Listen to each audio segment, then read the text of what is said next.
Olá, meus irmãos, graça e paz, que a paz que excede todo entendimento possa estar na nossa mente, no nosso coração, mesmo em meio às lutas, mas que possamos estar aí continuando buscando ao Senhor. Estamos já então em Atos capítulo 17. A última frase, podemos pensar assim, de Atos capítulo 16, na minha tradução vai dizer assim, eu estou lendo na NVI, e diz então partiram. Então toda a situação que acontece ali, Paulo preso, conversão do carcereiro, toda aquela situação, logo em sequência vai dizer que eles partiram. E no capítulo então 17, que é o nosso capítulo de hoje, vai dizer que eles chegaram ali, passaram por Anfípolis e a Polônia e chegaram então a Tessalônica. A gente vai ver que aqui o capítulo 17 vai gastar um tempinho para falar de Paulo em Tessalônica e que depois a gente vai ter tudo aquilo que aconteceu, né, com mais detalhe nas cartas que Paulo escreve a esses irmãos, tanto 1 Tessalonicenses como 2 Tessalonicenses. Fizemos aí uma série de mensagens em 1 Tessalonicenses. Lá para agosto nós vamos fazer na segunda carta de Paulo aos Tessalonicenses. Mas percebemos que Paulo chega naquela cidade, prega o evangelho, anuncia as boas novas. Alguns vão dizer que ele fica ali por 40 dias anunciando, mas ali existe, né, o próprio capítulo aqui de Atos vai dizer que há uma grande perseguição. O versículo 5 vai dizer, mas os judeus ficaram com inveja. Nós vemos que todo o problema dos judeus não era a questão de que achar que Paulo estava falando algo errado, de que Paulo estava pregando heresia, Paulo ensinando algo de errado. O problema maior não foi, e é o mesmo problema com Jesus.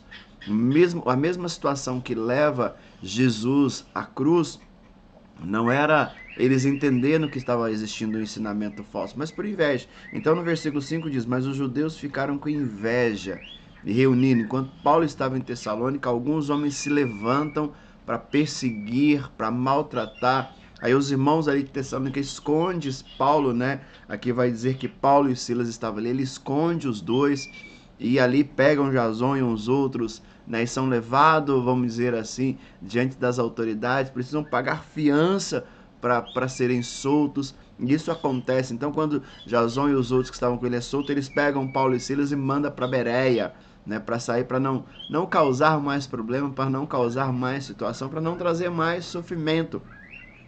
Chega em Bereia, Paulo começa a anunciar o evangelho, o povo fica sabendo, os judeus ficam sabendo, vão atrás dele, cria mais confusão, cria mais situação. Paulo novamente precisa partir. Então ele precisa sair novamente dali, aí diz, né, o versículo 14, imediatamente os irmãos enviaram Paulo para o litoral, né? Então Paulo vai até Atenas, porque tudo isso devido à perseguição. Só que sabe o que a gente percebe nesse texto? Né? Vai dizer que Paulo chega em Atenas, e o capítulo termina com Paulo em Atenas. E é interessante que Paulo sai, né, lá do carcereiro, sendo preso, sendo maltratado, sendo espancado, né, chicoteado, preso. Vem para Tessalônica ali, mais uma vez cria uma inveja dele, cria uma situação, ele precisa sair às pressas. Vem para Bereia, ensina Bereia, vai falar aqui até dos bereanos. Em Beré, novamente as pessoas o encontram, persegue de novo. Ele precisa, como diz aqui, né, o versículo que nós lemos 14, ele precisa sair imediatamente, muito rápido, precisa sair e chega a Atenas. Como nós agiríamos nessa situação? Será que daríamos um tempo? Será que nós avaliaríamos a nossa missão? Será que nós nos questionaríamos? Será que tudo isso tem valido a pena? Porque parece que em lugar nenhum ninguém me quer. Parece que em lugar nenhum a situação está dando certo. Pelo contrário, porque Paulo agora já não está sofrendo sozinho, existem pessoas sofrendo com ele, que foi o caso de Jason e outros irmãos com ele.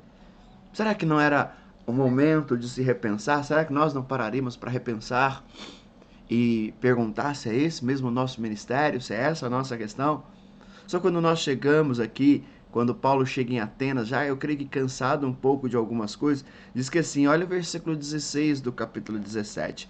Enquanto esperava por eles em Atenas, enquanto Paulo estava esperando por Timóteo e Silas, então diz, enquanto esperava por ele em Atenas, Paulo ficou profundamente, se não continuasse o texto, mas diz que Paulo ficou profundamente, a gente poderia dizer, triste, amargurado, chateado por toda a situação. O texto continua dizendo que eles ficam indignados. Mas indignado com o quê? Com tudo o que havia acontecido em Tessalônica, ou tudo que tinha acontecido em Bereia? Não, olha o que o texto continua. Ele fica indignado ao ver que a cidade estava cheia de ídolos, que ver que as pessoas estavam criando falsos deuses. Paulo nem olha para trás. Paulo não olha para o que aconteceu, ele olha para aquele momento e vê que existiam pessoas perdidas, pessoas fora da verdadeira esperança, fora do verdadeiro evangelho, fora da verdadeira palavra, que ainda não tinha tido esse contato. E Paulo então começa a anunciá-lo. Diz que o versículo 17, por isso discutia na sinagoga com os judeus e com os gregos, temente a Deus, bem como nas praças principais, todos os dias com aqueles que por ali se encontravam. Mesmo em meio às perseguições, mesmo em meio a todas as dificuldades, mesmo em meio às prisões, mesmo em meio às chicotadas, mesmo em meio às injustiças e às invejas, uma coisa nós temos que aprender com Paulo: ele não desistia. Ele não desistia de anunciar. Irmãos, e nós não podemos desistir.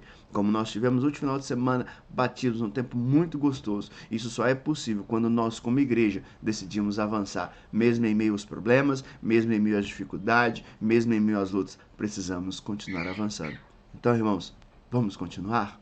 Vamos continuar? Não vamos olhar para o problema, vamos olhar para a cruz, vamos olhar para o túmulo, que os dois estão vazios, e olhar que Jesus ressuscitou e vive e reina para todo sempre. Beijo no coração, mais uma vez um excelente dia, que Deus te abençoe.